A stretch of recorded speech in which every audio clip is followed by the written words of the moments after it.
لیکن ان حروف کو پڑھتے ہوئے اگر سی ٹی کی آواز آتی ہو تو اسے ختم کس طرح کریں گے؟ تو آئیے اب اس کی طرف چلتے ہیں۔ یہاں پر دیکھیں یہ 3 حروف لکھے ہیں، ثا، ذال، ظا۔ ان تینوں حروف کا مخرج ایک ہے اور وہ یہاں پر لکھا ہے۔ زبان کی نوک جب اوپر والے 2 دانتوں کے سرے سے لگے تو اس سے ثا، ذال، ظا ادا ہوتے ہیں۔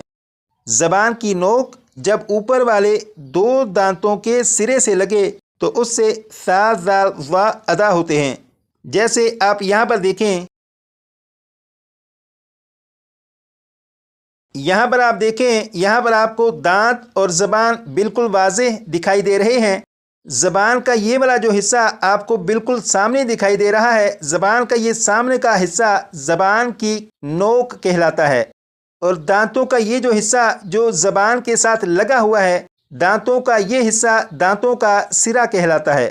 تو جب زبان کی نوک اوپر کے سامنے کے 2 دانتوں کے سرے کے ساتھ لگائیں گے، جس طرح یہاں پر آپ دیکھ رہے ہیں، اور پھر آپ ثا، ذال یا ظا کو پڑھیں گے تو ان کے اندر جو سی ٹی کی آواز ہوگی وہ سی ٹی کی آواز ختم ہو جائے گی۔ جیسے اس حرف کو آپ دیکھیں، اس حرف کو پڑھنے کے لیے اگر زبان کی نوک اوپر کے سامنے کے 2 دانتوں کے سرے سے لگا کر پڑھیں گے تو اس حرف کی سی ٹی کی آواز ختم ہو جائے گی۔ اب اس حرف کو پڑھنے کے لیے آپ صرف ایک بات پر توجہ دیجیے گا، وہ یہ کہ زبان کی نوک اوپر کے سامنے کے دانتوں سے لگانے کے بعد اس حرف کو پڑھے گا تو یہ حرف بالکل صحیح پڑھا جائے گا۔ جیسے ثا، ثا، ثا۔ آپ بھی اسی طرح 4 مرتبہ پڑھے گا، لیکن پڑھنے سے پہلے آپ اس بات پر توجہ دیجیے گا کہ زبان کی نوک دانتوں سے لگ جائے، اس کے بعد پڑھنا شروع کیجیے گا، بالکل درست پڑھا جائے گا۔ اب 4 مرتبہ آپ پڑھیے گا۔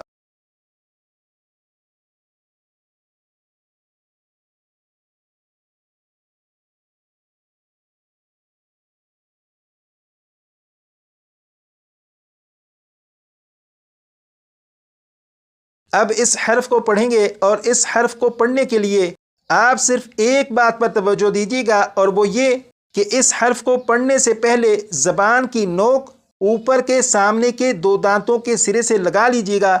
جب آپ ایسا کر چکیں اس کے بعد اس حرف کو پڑھنا شروع کیجیے گا تو یہ بالکل صحیح پڑھا جائے گا۔ جیسے ذال، ذال، ذال۔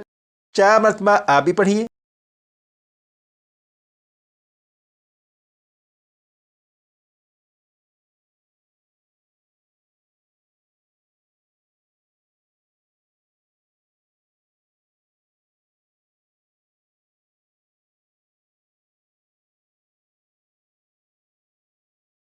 اب اس حرف کو پڑھیں گے اور اس حرف کو بھی نرمی سے پڑھیں گے، یعنی سی ٹی کی آواز کے بغیر پڑھیں گے، اور سی ٹی کی آواز کو ختم کرنے کا بڑا آسان طریقہ آپ کو معلوم ہو چکا ہے کہ زبان کی نوک اوپر کے سامنے کے 2 دانتوں کے سرے سے لگا کر پڑھیں تو سی ٹی کی آواز ختم ہو جائے گی۔ جیسے ذا، ذا، ذا۔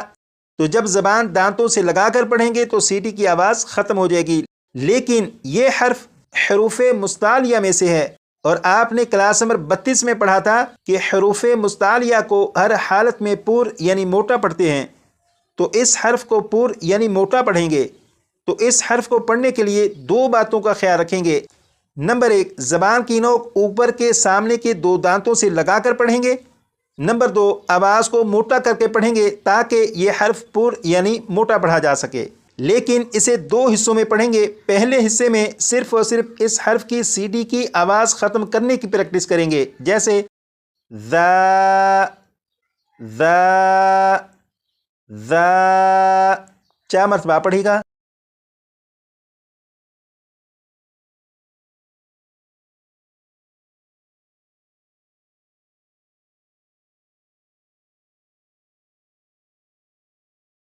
اب اس حرف کو پور یعنی موٹا پڑھنے کی بھی پریکٹس کریں گے۔ اب اسے پڑھتے ہوئے 2 باتوں کا خیال رکھیں گے۔ نمبر 1، زبان دانتوں سے بھی لگے۔ نمبر 2، آواز کو بھی موٹا کر کے پڑھیں گے، جیسے ظا، ظا، ظا۔ 4 مرتبہ پڑھے گا۔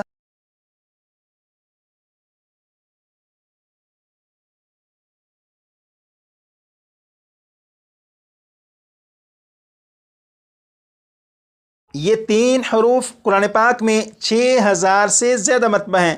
آج کی کلاس میں ان 3 حروف کو پڑھنے کی جو پریکٹس کی، آپ کوشش کیجیے گا کہ ان حروف کو اسی طرح اچھی طرح سے یاد کر لیا جائے، کیونکہ اگر یہ 3 حروف آپ نے اچھی طرح یاد کر لیے تو قرآن پاک کو پڑھتے ہوئے جس لفظ میں بھی یہ حروف آئیں گے، آپ کے لیے اس لفظ میں ان حروف کو درست پڑھنا مشکل نہیں ہوگا، آپ آسانی سے درست طریقے سے پڑھ سکیں گے۔ جیسے یہاں پر آپ دیکھیں، یہ ایک لفظ ہے، اس لفظ میں 2 مرتبہ ثا ہے۔ اگر آپ نے ثا کی بھرپور پریکٹس کر لی تو آپ کو معلوم ہوگا کہ ثا کو نرمی سے پڑھنا ہے، یعنی سی ٹی کی آواز کے بغیر پڑھنا ہے، تو آپ بڑی آسانی سے اس لفظ کو درست پڑھ سکیں گے اور اسے پڑھیں گے بِثَلَاثَةِ بِثَلَاثَةِ۔ اسی طرح اس لفظ میں ذال ہے، اور آپ نے اگر ذال کی بھی بھرپور پریکٹس کر لی تو آپ کو معلوم ہوگا کہ ذال کو سی ٹی کی آواز کے بغیر پڑھنا ہے، اور اسے پڑھیں گے الذی الذی۔ اسی طرح بقیہ الفاظ کو بھی آپ بہتر سے بہتر پڑھ سکیں گے۔ آج کی کلاس میں جو سبق پڑھا، اس سبق میں سے جو سبق یاد کرنا ہے وہ میں کلاس کے آخر میں لگا دیتا ہوں، آپ اسے اچھی طرح سے یاد کر لیجیے گا۔ نمبر 1 یہ والا سبق یاد کریں گے۔ نمبر 2 ان 3 حروف کو پڑھنے کا جو طریقہ یہاں سے بتایا گیا، اسی طریقے کے مطابق ان 3 حروف کی بھرپور پریکٹس کر لیجیے گا۔ امید کرتا ہوں آپ اپنے سبق کی بھرپور پریکٹس کریں گے۔ آج کے لیے اتنا ہی، مزید پڑھیں گے کلاس نمبر 34 میں۔